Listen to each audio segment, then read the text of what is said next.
Contra Hard Corps è un run and gun realizzato dalla Konami, pubblicato in esclusiva per Sega Mega Drive nel 1994. Il gioco è ambientato nell'anno 2641, in un futuro post-apocalittico che ha visto il genere umano combattere contro una crudele razza aliena che aveva tentato di conquistare la Terra. Alcuni anni dopo questa memorabile vittoria, i migliori elementi appartenenti al gruppo d'élite denominato Contra Hard Corps saranno chiamati a combattere contro il colonnello Behemoth, un ex soldato che si era distinto per il suo eroismo nella guerra contro gli alieni combattuta alcuni anni prima, ma che ora appare fermamente e pericolosamente intenzionato a rovesciare il potere costituito per governare il mondo, servendosi del potenziale racchiuso all'interno di alcune cellule prelevate dalla madre degli alieni sconfitti.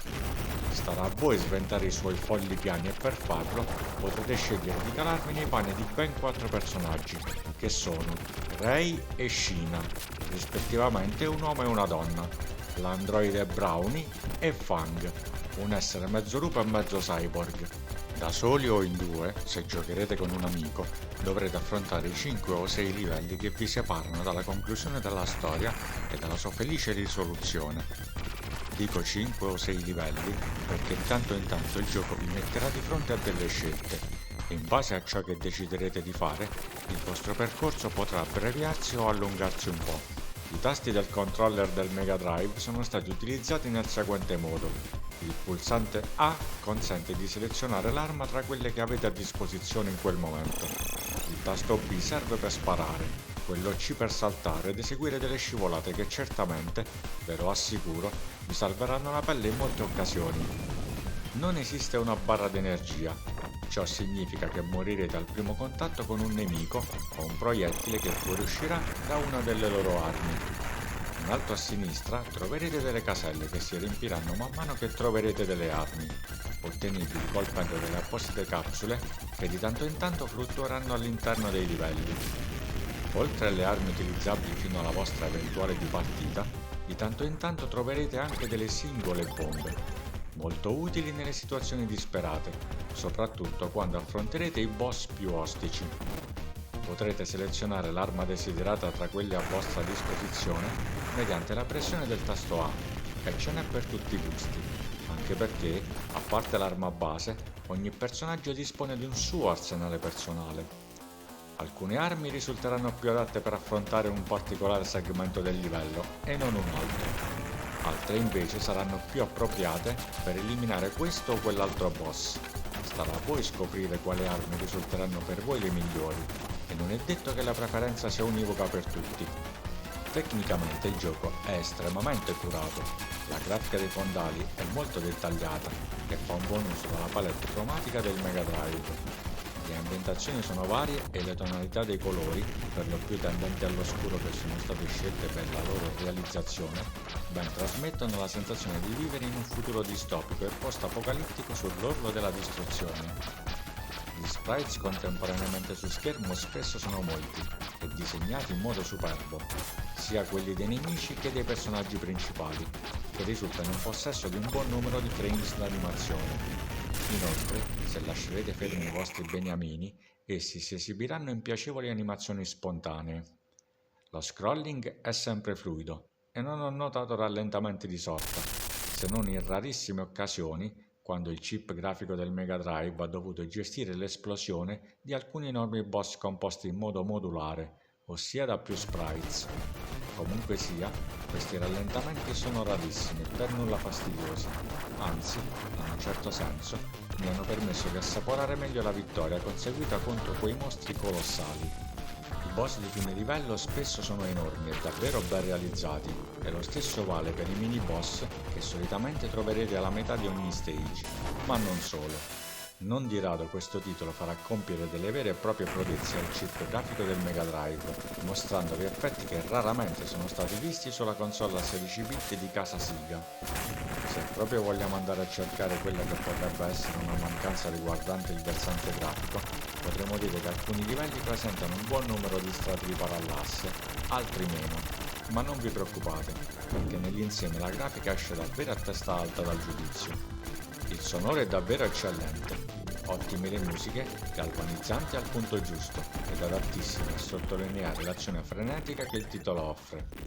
Ottimi anche gli effetti sonori, davvero appropriati e calzanti con la tipologia di gioco.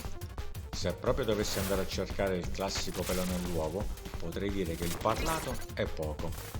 Esso si limita a sottolineare la selezione dei personaggi e la prematura uscita di scena degli stessi con delle grida e nulla più. Inoltre, quelle poche voci sono gracchianti. Come sottolineato più volte, il chip audio del Mega Drive, quando ben programmato, ha fornito risultati decisamente migliori in tal senso, ed è un peccato che una produzione del genere, che sfrutta come poche altre l'hardware del Mega Drive, abbia peccato in questo. Comunque sia, riporto questa mancanza per ragioni di completezza, ma ci tengo a sottolineare che non la ritengo una cosa poi così importante. La giocabilità è ottima. I livelli, per quanto lineari, sono sempre pieni di sorprese che vi stupiranno in continuazione.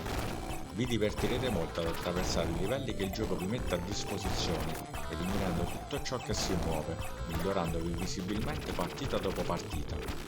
I 4 personaggi utilizzabili dispongono di arsenali quasi completamente diversi, cosa che fornirà una buona varietà alle vostre sessioni di gioco. Non ho invece riscontrato differenze nella velocità di corsa, capacità di salto e di scivolata tra i 4 personaggi. Solo il piccolo Brownie, a differenza degli altri, grazie al suo jetpack, è in grado di effettuare un doppio salto e di planare lentamente.